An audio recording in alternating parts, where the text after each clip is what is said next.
Good morning, student. We continued our discussion of question answer, chapter 3rd, institutional representation of democracy. Last two questions, long two questions are left, and these are hot, high order thinking skill questions.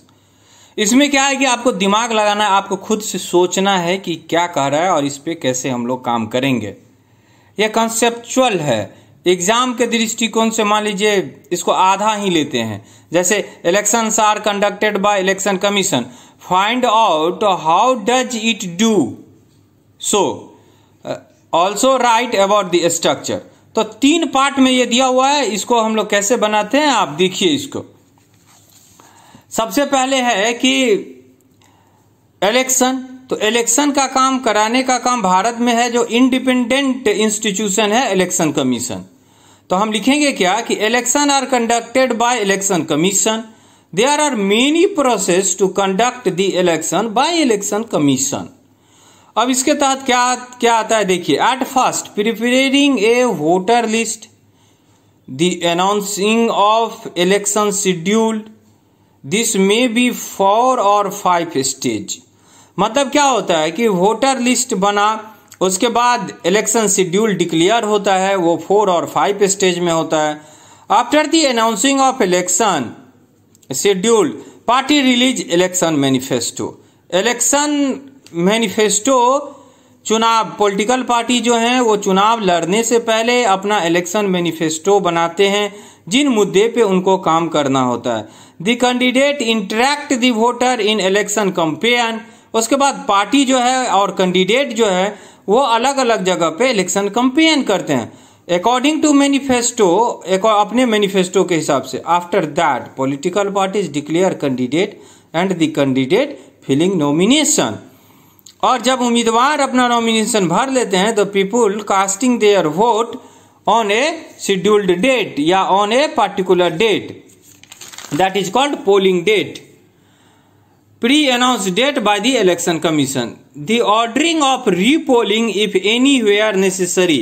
अगर कहीं पे repolling का प्रावधान है तो फिर बाद में क्या होगा, रीपोल होगा. Then counting of votes and declaration of result. ये पूरा प्रक्रिया है आपका. हम इस प्रक्रिया को क्या करते हैं, स्टेप बाय स्टेप बनाते हैं. तो देखिए सबसे पहले हम लोग क्या लिखेंगे, सबसे पहले लिखेंगे मेकिंग ऑफ वोटर लिस्ट. ये काम बहुत इलेक्शन से बहुत पहले से चालू हो जाता है. उसके बाद अनाउंसमेंट ऑफ इलेक्शन शेड्यूल, उसके बाद then election manifesto, then election campaign, after that filling of nomination, then casting of vote, then ordering of vote, counting of vote. Ordering of vote that means repolling. अगर कहीं पे casting of vote हो गया और मान लीजिए कहीं पे अगर रीपोल होना है तो वो, उसके बाद counting of vote and declaration of election result. ये डिक्लेरेशन ऑफ इलेक्शन रिजल्ट अंतिम हुआ. स्टार्टिंग कहां से हुआ, स्टार्टिंग हो गया आपका वोटर लिस्ट से. ये स्टेप बाय स्टेप मैंने इसको बना के दिया हुआ है आपको. आप नीचे भी चल सकते हैं, अगर लास्ट हो गया इलेक्शन का रिजल्ट उसके बाद ऐसे भी आ सकते हैं. ये हमारा इस तरह से ये जा रहा है, ऐसे नीचे से ऊपर की तरफ जा रहा है. तो ये इसको आप अपने से भी सजा के लिख सकते हैं. ये सारा स्टेप है. ओके, इसी क्रम में दूसरा जो क्वेश्चन है आपका वो क्या है कि certain seat are reserve seat. आप पढ़े हुए हैं कि रिजर्व सीट है. क्यों है रिजर्व सीट, ताकि इक्वालिटी का प्रोविजन, ताकि जो लोग पिछड़े और वंचित ग्रुप हैं वो भी मेन स्ट्रीम में जुड़ सके और सभी के साथ मिलकर के काम कर सकते.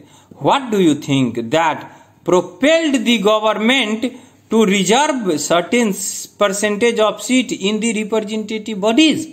ये आपसे पूछता है, आप क्या सोचते हैं या क्या समझते हैं, ये जो रिजर्वेशन है जो सरकार अभी चला रही है, क्या होता है वो रिप्रेजेंटेटिव बॉडीज में भी रहना चाहिए या नहीं. कुछ जो रिजर्व सीट है, जैसे देखिएगा कि ग्रामीण स्तर पे महिलाओं के लिए कुछ सीट रिजर्व है, तो इसी तरह से चुनाव में भी कुछ सीट रिजर्व है. उसके बारे में ये आपका राय जानना चाहता है कि रिप्रेजेंटेटिव बॉडी में वो जो सीट है इससे क्या हो रहा है.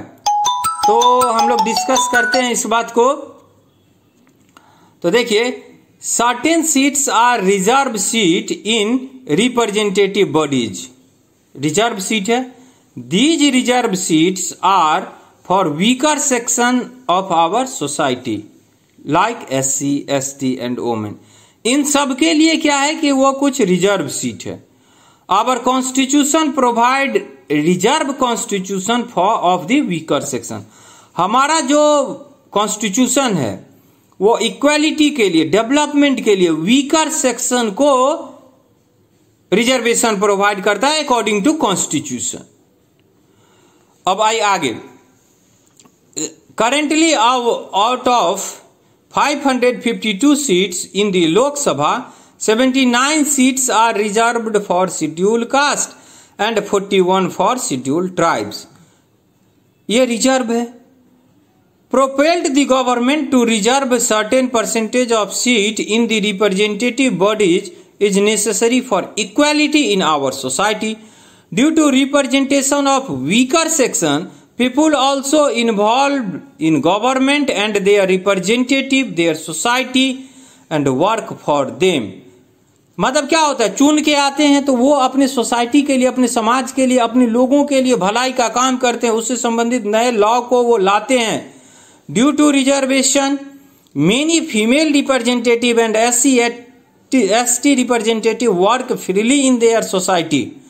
और ड्यू टू रिजर्वेशन के कारण ही आज जो है फीमेल और SC, ST के रिप्रेजेंटेटिव जो हैं वो अपना रिप्रेजेंटेटिव का काम, अपना दायित्व जो है निभा रहे हैं। अगर फ्री टू कॉन्टेस्ट इलेक्शन होता तो ये आगे नहीं आ सकते थे। तो इसीलिए कॉन्स्टिट्यूशन जो है वो उनको डेवलप करने के लिए, आगे बढ़ने के लिए, मेन स्ट्रीम में जुड़ने के लिए कुछ सीट जो है वो रिजर्व कर दिया। आप जानते हैं इनकी आबादी जो है वो 1/4 है।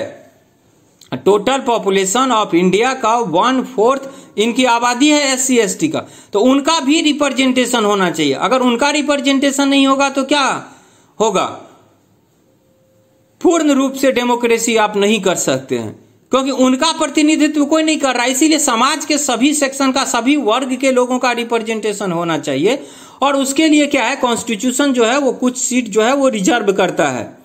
और गवर्नमेंट का ये दायित्व है कि उस रिजर्वेशन को वो फॉलो करे और उसके अकॉर्डिंग काम करे और सही से उस रिप्रेजेंटेशन का, उस रिजर्वेशन का लागू हो, काम हो सके।